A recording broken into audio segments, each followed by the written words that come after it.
What's up, Falcon fans? This is the recap video where I give you guys my personal thoughts on how we still run the NFC South. If you guys like this type of content, hit that like button. If you guys hate this type of content, hit that dislike button. It will hurt your boy's feelings. Whoa, maybe it's a little bit. But if you want to do a huge favor for your boy by hitting that subscribe button, it will help out the empire grow. So on that note, let's just dive into the video with the good, the bad, and the Falcons. Let's start out with the good. I want to start out with the penalties. Now, we usually average 6+ penalties or more.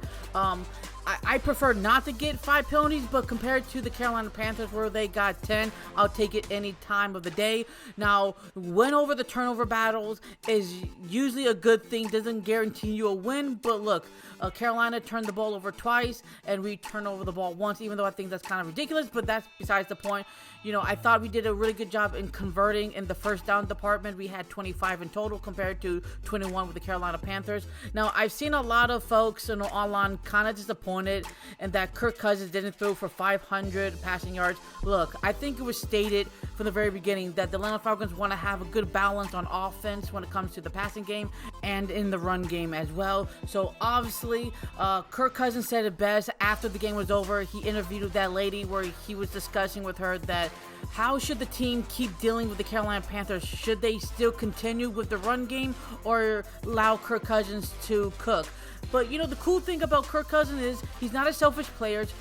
He asked the team, and the team said, let's keep running the ball because it has been successful, and so it is. And that's how we won this game, because of the unselfishness of Kirk Cousins not trying to take upon himself to get, 300, 400, or 500 passing yards and like 5 touchdowns or something like that. So that's an awesome thing that I don't think a lot of Falcon fans kind of realize at this moment.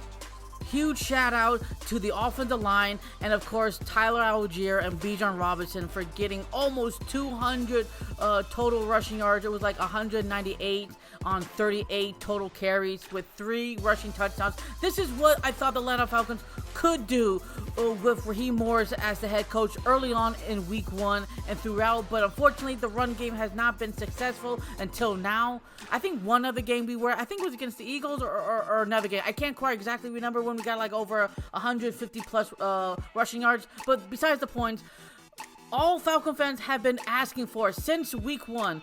Give Tyler Algier the ball. Feed this man the ball. He is like a little Steven Jackson where he's going to bulldoze you around. And if you do try to tackle him, you need to have backup. You need to have 2 or 5 guys or the entire squad to bring him down. And we saw it today that he will bulldoze anybody in his way. He don't care who you are. 18 carries, 105 rushing yards. This is his first time getting 100 rushing yards, so far this season, and his first rushing touchdown of the season. So great job in that department. Bijan Robinson, 2 rushing touchdowns. He should have got more. He has 3 total right now until week 7 or something like that against the Seattle Seahawks, when hopefully he gets more rushing touchdowns. I know I can't see in the future, but I'm just excited for this rushing attack. Drake London, he was targeted 10 times, caught 6 receptions for 74, 1 touchdown. Drake London is definitely the number 1 wide receiver for this Falcons receiving core, and it just shows today. Now, obviously, Mooney was kind of dealing with foot injury, so obviously, I didn't think he was going to be that productive. Actually, it's really, the crazy thing is, I actually was projecting that he was going to get 3 receptions, and guess what? He got 3 receptions. So, I must be a mastermind genius. And speaking of being a mastermind genius, like your boy Jimmy Neutron over here, I predicted that the Atlanta Falcons will win 34-17 in my prediction videos. And man, I was pretty close. 38-20. Man, you just can't write this stuff up. Maybe I should have been one of those NFL prediction guys. The guy with the bag over his head. I should have done one of those things, segments. Obviously, the defense, they were a little shaky in the very beginning. In the first, second quarter, I thought, wow. Yeah, I can see why a lot of Falcon fans might have been sweating bullets a little bit. The score was like 23 or to 17, before the third quarter started. Yeah, it's not how you start the game, it's how you finished it. And I thought the Atlanta Falcons defense, in the third and the fourth quarter, did exactly the same thing against the Buccaneers, where you shut down Baker Mayfield when you had to. And so, yes, you allow Andy Dalton to get 2 touchdowns, but at the same time, you gave Andy Dalton 2 interceptions, or given, I don't know, the past, present, or tense.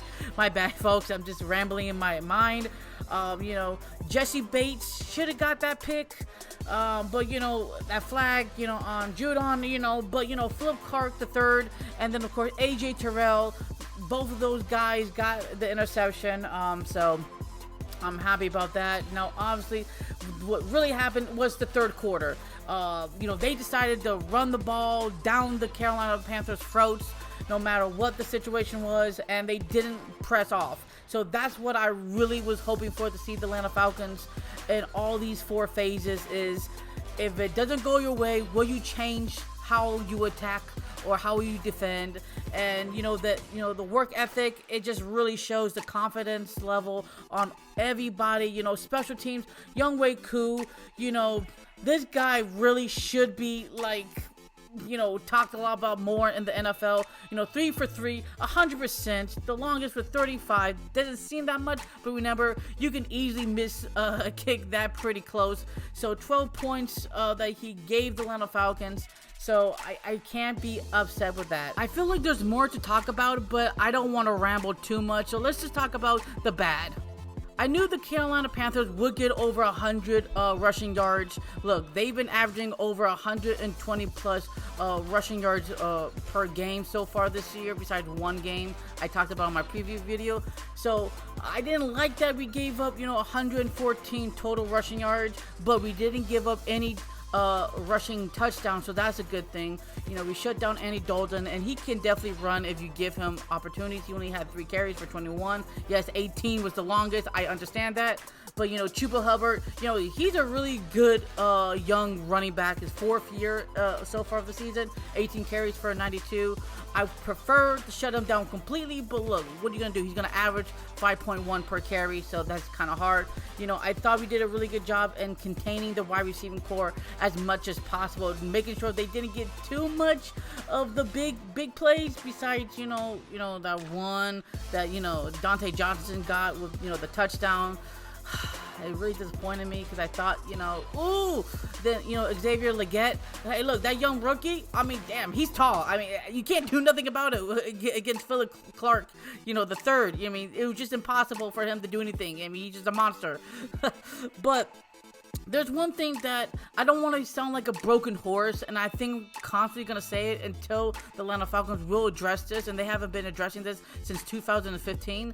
We need a pure pass rusher that can sack the quarterback and definitely scare the quarterback where he doesn't feel comfortable enough inside or outside the pocket where he's going to make those critical mistakes.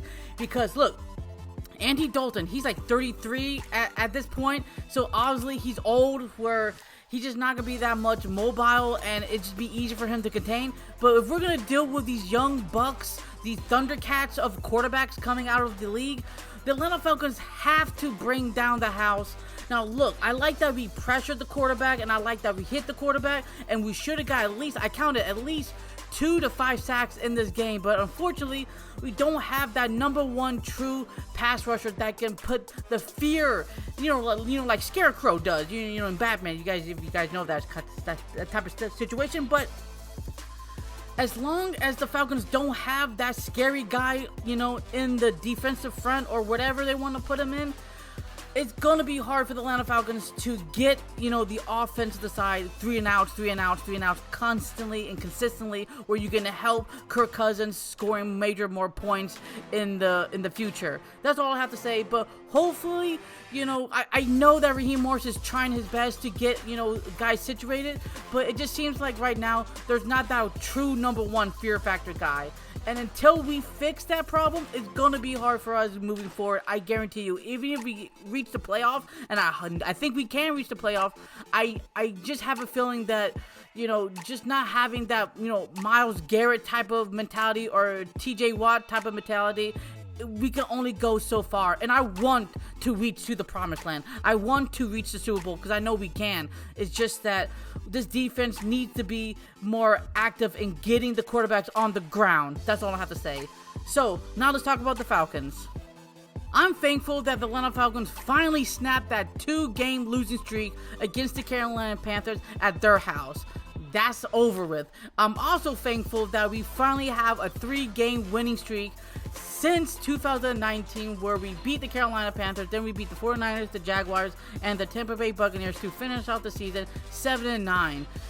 Look, I think we have a great opportunity to beat another team, and then we have to see how the Tampa Bay Buccaneers will do against the Baltimore Ravens, because damn, they scored 51 points on the Saints. Jeez. But so far, the Falcons are riding high. I don't know how long you keep that momentum up, but I'm not complaining. A win is a win in my personal opinion. So on that note, if you guys lasted this long to the very end of the episode, thank you so much for taking your personal time and day to watch these Falcon content videos. I love making videos for you guys. So what do Falcons do? Rise up. Until the next episode, show love and peace to the world, and peace.